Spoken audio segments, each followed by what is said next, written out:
అన్న నమస్తే అన్న. నమస్తే అన్న. ఏందన్నా ఆంధ్రప్రదేశ్లో ఎటు చూసిన అరెస్టుల పర్వం నడుస్తుంది, అసలు ప్రతిపక్షం లేకుండా చేద్దామన్నా చంద్రబాబు నాయుడు ప్లాన్ ఏంటంటావు? ఇది చంద్రబాబు నాయుడు ప్లాన్ కదన్న. ఎప్పుడైతే ఇంతకుముందు మన రౌడీ రాజకీయం నడిచిందో, లైక్ జగన్ ఉన్నప్పుడు ఆ విధంగా చూసుకుంటే ఆయన ఎన్నో కుట్రలు కుతంత్రాలు చేసిండు కాబట్టి ఇప్పుడు ఏ తప్పు చేయని నారా చంద్రబాబు నాయుడునే ఆయన జైలుకు పంపించిండు. సో ఏ విధంగా వీళ్ళందరూ నేను జగన్ ఒక్కడే కాదు, వీళ్ళ దాంట్లో 150 మంది అప్పుడు గెలిచింటే కనీసం ఒక 75 మంది దాకన్నా చాలా మంది చాలా చేశారు, చాలా కుతంత్రాలు చేశారు. సో అట్లాంటి వాళ్ళు తప్పు చేసిన వానికి కంపల్సరీ జైలు అనేది తప్పదు. సో వాళ్ళ గోతిలో వాళ్ళ వాడట్టు వాళ్ళేమనుకోరు, లైక్ నెక్స్ట్ 5 years కూడా మేమే రూల్ చేస్తాం, ఏం చేసినా నడుస్తా అని చెప్పేసి అడ్డవులుగా మాట్లాడారు. అటు పవన్ కళ్యాణ్ చూసుకున్నా నీకు 3 పిల్లలరా అని చెప్పేసి ఇట్లా మాట్లాడారు. కాబట్టి సో నేను చెప్పేది ఏంటంటే జగన్ ఏదైతే తప్పు చేసిండో ఆ తప్పుకే ఆయనకు శిక్ష పడుతుంది. ఇప్పుడు నియంకృత పరిపాలన ప్రజాస్వామ్యంలో ఎన్ని జరగవు కదా, ఎందుకు ఇట్లా చేయటం టీడీపీ గవర్నమెంట్?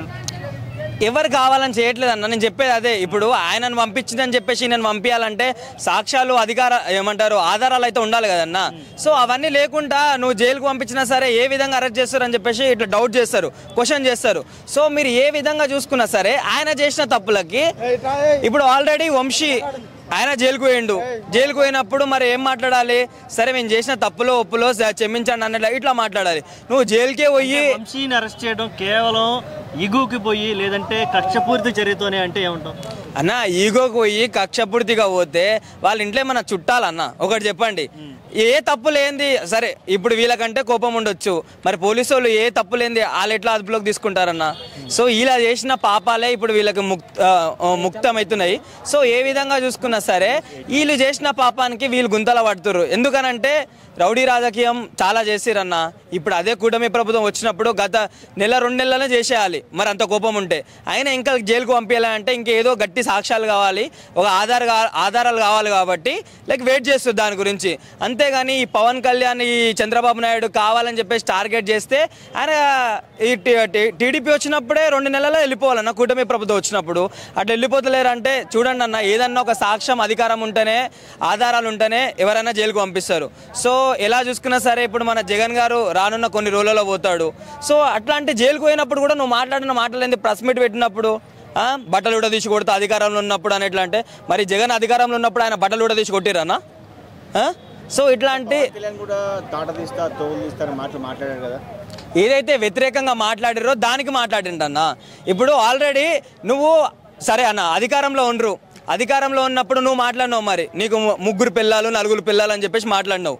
మరి ఎప్పుడైతే ఈయన వచ్చిండో మరి నీ భార్య గురించి అంత చండలంగా మాట్లాడతలేదు కదా, మరి మీ ఇంట్లో ఆడపిల్లల గురించి చండలుగా మాట్లాడతలేదు కదా, మరి అధికారంలోనే ఉండే కదా. ఇప్పుడు పవన్ కళ్యాణ్ ఎవడేం చేస్తాడు, ఎవడేం చేయలేడు, అట్లాంటప్పుడు మాట్లాడొచ్చు కదా. సో ఇక్కడ ఏందనంటే ఒక ఉమెన్కి ఇచ్చే రెస్పెక్ట్ ఆయనకు తెలుసు కాబట్టి ఆయన మాట్లాడట్లేదు. ఈయనకేందనంటే ఈయన కొన్ని మాటలు సీఎంగా తిట్టని మాటలు కూడా ఇలా ఎమ్మెల్యేలతో తిట్టిపించిండు.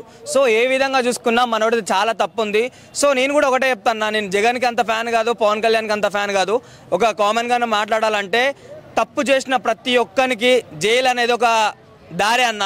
మళ్ళీ ఈ జైలు కూడా ఒకటి పెట్టుకొని నెక్స్ట్ సీఎం అవుతాడు జైలుకు పోతా అని చెప్పేసి ఇట్లా అనుకుంటారు. కానీ ఇక మీద సచ్చినా సరే సీఎం ఎవడు కాడన్న అట్లాంటి వాడు. లైక్ ఇంతకుముందు తప్పులు చేయని వాళ్ళని జైలుకు పంపించారు కాబట్టి సీఎంలు అయ్యారు. నువ్వు తప్పు చేసినావు, నువ్వు మళ్ళీ సీఎం అవుతా అని చెప్పేసి నువ్వు ఎట్లా అనుకుంటున్నావు? ఏ విధంగా చూసినా ఎంత క్లారిటీ ఇస్తున్నా అస్సలకే కాడన్నా మనోడు. గత 3 రోజుల నుంచి జగన్ యాత్ర చూస్తున్నాము, జనం చాలా ఎక్కువ మంది వస్తున్నారు, ఫాలోయింగ్ పెరుగుతుంది, రాబోయే రోజుల్లో కాబోయే ముఖ్యమంత్రి అంటున్నారు, మీరేమన్నారు? అవన్నీ పెయిడ్ ఆర్టిస్టులు అన్న. నేను చెప్తా చూడు, సరే ఒక అనుభవం ఉన్న వ్యక్తి మన జగన్ గురించి పోరాడుతుండు లేకపోతే జగన్ గురించి చూస్తున్నానంటే ఒక పద్ధతి ఉంటుంది.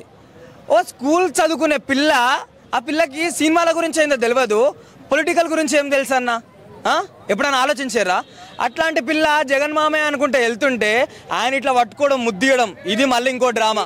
జనసేన హయాంలో కూడా చిన్న పిల్లలు పవన్ కళ్యాణ్ మీద పడ్డము, నారా లోకేష్ టీషర్ట్స్ వేయడం, టీడీపీ అవి కూడా జరిగాయి కదా. ఇప్పుడు అవన్నీ జరిగినాయి అన్న, ఓకే నేను కాదనట్లేదు. సినిమాలో పవన్ కళ్యాణ్ చాలా మంది చూస్తారు కాబట్టి అదొక అభిమానం ఉంటుందని చెప్పేసి అనుకోవచ్చు. కానీ చిన్నపిల్లకి పొలిటికల్గా ఏముంటుందన్న? ఎప్పుడైనా ఆలోచించారా? ఎప్పుడైనా సరే ఒక పొలిటికల్గా ఒక చిన్న పిల్లలకి ఇంత ప్రేమ ఉందని అంటే ఆ పిల్లకి పొలిటికల్ అంటే ఏందో తెలియదు.